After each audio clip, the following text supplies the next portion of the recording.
If you are a parent who is looking to make sure that your child can be the best they can be, the voice lessons that you are investing in, then continue watching. So in order to get the most out of your investment, it's important to make sure you're holding your child accountable in practice and in the materials that they are bringing in study. So the first is consistent practice. Now, what I would do if I were you is I would just consult with the voice coach and ask them what they recommend at first with their practice, how much they should be doing. If they're a beginner student, they might recommend something less with someone who had a little bit more experience, simply because when you're first beginning, you can sometimes rely on old habits, and that can be kind of hard to break. So if you kind of start slow, it's easier to break those things. The second thing I would do is I would ensure that your child has a journal so that they can actually reflect on what they're learning. So I have a couple. I didn't start journaling my voice lessons as a student until years in. I mean, I was out of college before I did it. And I kid you not, I have improved so much with having a journal. This is something that will really help your child to make fast progress. I've already moved on to a couple more. I mean, things that you can include in that would be scheduling and planning, having a calendar of when auditions are and when lessons are and things like that. What are the vocal exercises you're doing? What did you do in the voice lesson? And what are you doing in your own practice? A good way to track what exactly is being done so you could see if it's working. What's your repertoire? What are you working on? Physical condition. Are you tired? You need to drink more water. What's your hormone level? Vocal condition before and after. How did you feel before you practice and how do you feel after? Did not feel like vocally exhausted after practice. That means there's something being pushed a little bit too much. Technical concerns or discoveries. Maybe there's something that like every time you do it, it's not working. Write it down and bring it to the next lesson so that you can solve that problem really fast. Or there might be like a light bulb moment, and writing this down really helps because it makes you do it more.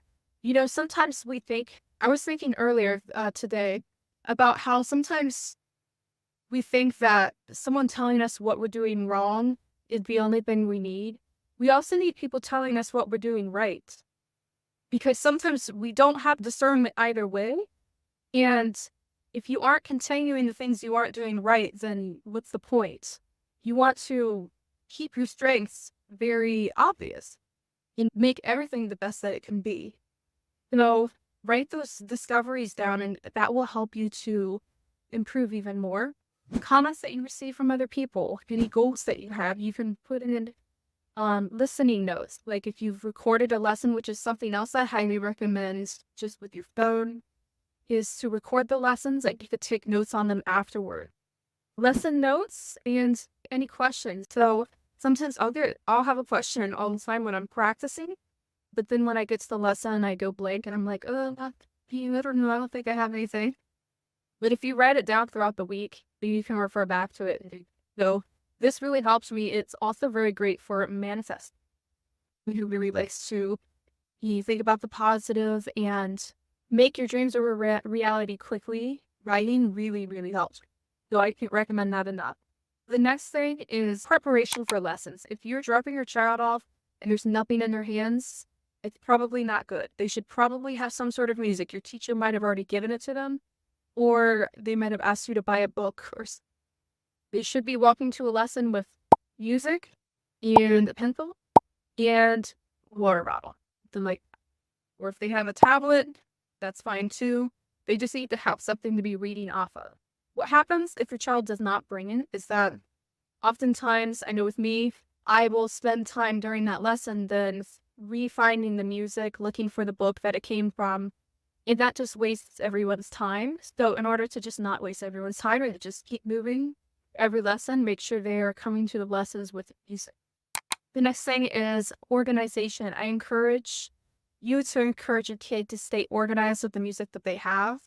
I keep in my own studies in a binder. It doesn't have to be fancy. I just literally labeled it voice right here.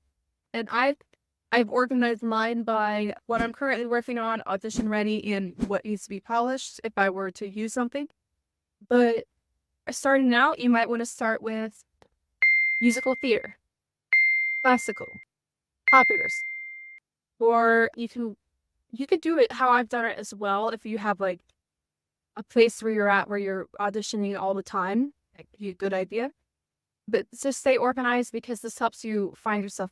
The next thing is performance opportunities. Try to have your kid do as much as they can because if you want them to have the fastest progress possible, those performance opportunities will help them improve.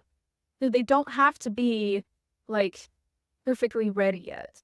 They don't need to be someone you may not think, like, let's say there's a musical, and you may not think your kid's ready to be the main person in the, that's fine. Have them audition anyway. Maybe they could start out doing the chorus. There's nothing wrong with it. Everyone has to start somewhere. And the more you do this stuff, the faster your progress will be. There's a recital. Do the recital. Any extra performance, inquire if there's a little solo opportunity. Have them audition. It doesn't matter if they get it. The actual point of it is that the audition is the performance opportunity. That you choose to grow. You learn a lot from audition. And lastly, vocal health awareness. Try to monitor your kids' vocal health. Try to advise them to do things that will protect their voice, So like if they're screaming at a football game, it's not the most conducive activity for voice lessons or improving your singing. Stay vigilant about any symptoms of illness.